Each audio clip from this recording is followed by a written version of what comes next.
everybody. Thanks for listening to or watching on the podcast. This is a short format episode podcast that you can listen to while you're doing your business on the pot.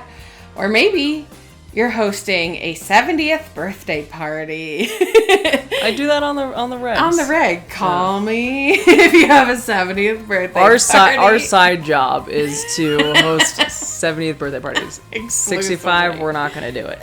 71, sorry. Yeah. Anyway, it's a big deal. So you spend weeks on end cleaning. Yard work, inside, outside, scrubbing, pulling, dusting, all the things. Yeah. So, to pass the time, turn on an episode of On the Podcast and learn a little bit while you just sweat because it's so hot also. Yeah.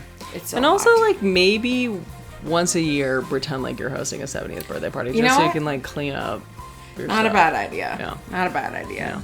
Too lazy for that. Yeah. And at the very least, listen to our podcast. More than once a year. Yeah. I'm Katie. And I'm Liz.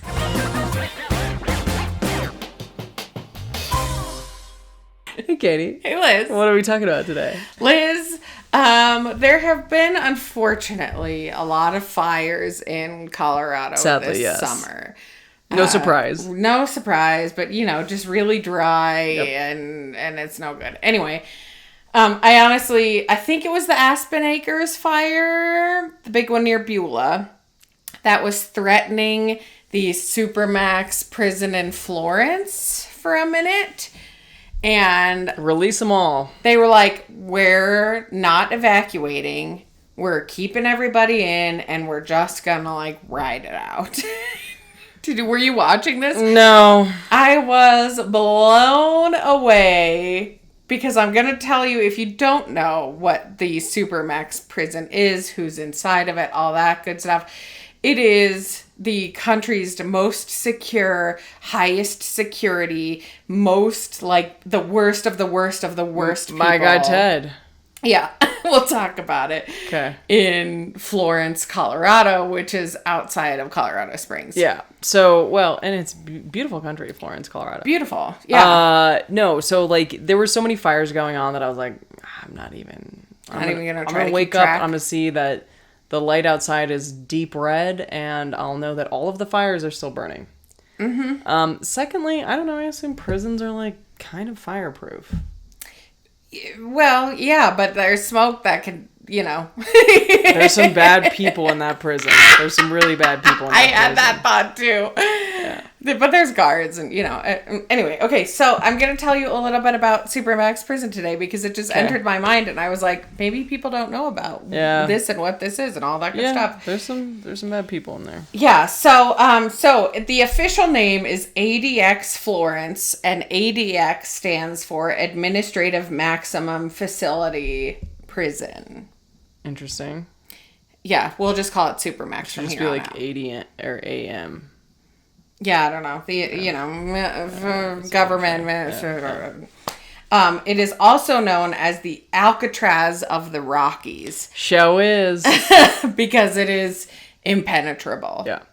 Yeah. The only difference, Alcatraz is no longer functioning as a prison, but the only difference is that if you were to escape, you're not going to end up in shark-infested waters. Mm-hmm. So before we dive into like Florence prison, I'm going to tell you a little bit about Supermax prisons as a whole. However, with the caveat of this is the only one. Yeah. There's like an established system, but this is the only one. Sure. So they're designed to hold the most violent, disruptive, or high-risk offenders under extreme long-term isolation. The inmates spend 23 to 24 hours a day confined to a single-person concrete cell with minimal human interaction or outside stimuli. Yeah, which honestly sounds like inhumane, but when you find out who the fuck is in this prison, you're going to be like,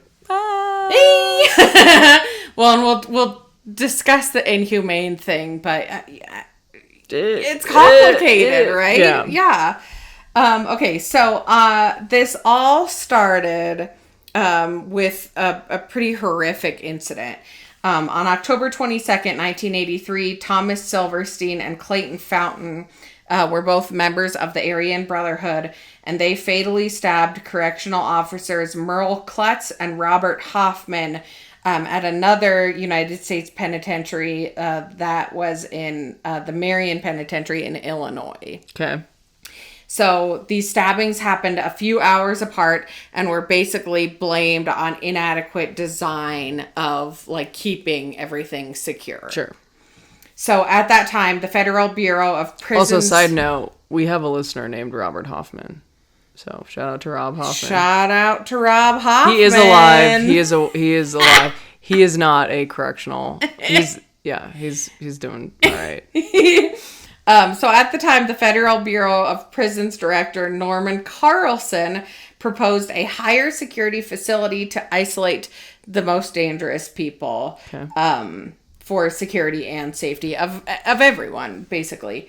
After their deaths, that prison, Marion, was changed into a, quote, all lockdown facility and basically served as the test model for Supermax. Okay.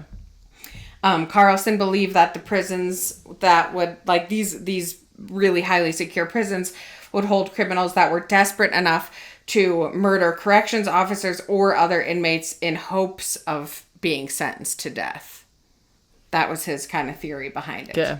So ADX Florence Supermax was constructed in 1994 and opened in 1995. Okay. It's a man-only facility. There's another women's facility, I think in Texas, but it's not... Not Supermax. It's not Supermax. It's a 37-acre complex that's 100 miles south of Denver and 40 miles south of Colorado Springs, just to kind of give you a context if you're not familiar with it. Each cell contains a bunk, a desk, a stool and shelf made of concrete, as well as steel sink and toilet. Some have showers. Some don't get the privilege of a shower. Again, depending on how horrible and violent and awful these people are. Inmates. I assume, though, that there are showers. There are showers. They still shower. Yeah. But it's a one at a time thing, you know, in and out. Yep. You have 10 minutes to shower and then you're back in your cell. Inmates can see outside of their cell through a single window that is 3 feet high and 4 inches wide. So basically all they can see is sky to be able to keep them from knowing exactly where they are within the prison facility, which makes it like impossible to plan an escape route from. 4 inches wide. 4 inches. I mean, tiny. So, like, you get sunlight, but you're not seeing anything. During their hour outside of their cell, which can occur during the day or the night, doesn't really matter, they're kept under restraint. Yeah. And there was descriptions of, like, the open area that was in the basement, and there was, like, a little tiny... like, you know, cement cube that they would like walk in. They could pace in basically. And that's like what they can do. So Robert Hood, who served as Supermax's warden from 2002 to 2005, said, quote, Supermax is life after death. It's long term. In my opinion, it's far much worse than death. Yeah, it's like purgatory, essentially. It's purgatory. You're just sitting in your concrete cell by yourself for the entirety of Which your sounds existence. horrifying, but again, these inmates have done some terrible shit. Yeah. So the population as of April of 2026 was 408 inmates. 408? Holy cow. I know. It's designed to hold 474, but it's never been at full capacity. Good. Good is right. Yeah, good is right. The long-term goal is to keep them at Florence for no more than 3 years. Oh. And, like, you know, tamp them down a little bit and then transfer them to a less restrictive prison. Although I'm about to go into some of the inmates that are currently there. That will never leave. I know that they've been there for more than 3 years. Oh, yeah. And they will never leave. And they'll never leave, So some notable inmates, Joaquin Guzman, better known as El Chapo, He was a Mexican drug lord and former leader of the Sinaloa cartel. He's a recent resident. Yeah. Serving a life sentence. Probably life in Supermax. Yeah. Dzhokhar Tsarnaev, he was the Boston Marathon bomber, responsible for the 2013 attack, sentenced to death or life imprisonment. Sure. Ramzi Youssef, he was a mastermind of the 1993 World Trade Center bombing. You mentioned Ted Kaczynski, the Unabomber, a domestic terrorist who carried out a nationwide mail bombing campaign. And he was transferred before his death in 2023, transferred out of Supermax. Yeah. Terry Nichols was a co-conspirator in the 1995 Oklahoma City bombings. He is serving 161 consecutive life terms. Well, he'll get through that. Richard Reed, he was the Al-Qaeda shoe bomber who attempted to detonate explosives on board American Airlines flight in 2001. And Robert Hansen, he was a former FBI agent and high-level spy for the Soviet Union and Russian intelligence services. He died in 2023. I thought that the guy that shot up the Aurora Theater was also there. He was for a half of a second and then got transferred out. I think he was transferred to like New Mexico or something. Weird. He was there, and then they said he was transferred, but I don't honestly know if they said where he was transferred to. Yeah. Because I think it was, like, he was getting so many death threats that it was just, So like you said, there have been multiple lawsuits and international criticism over the prolonged solitary confinement and its psychological impact on the prisoners.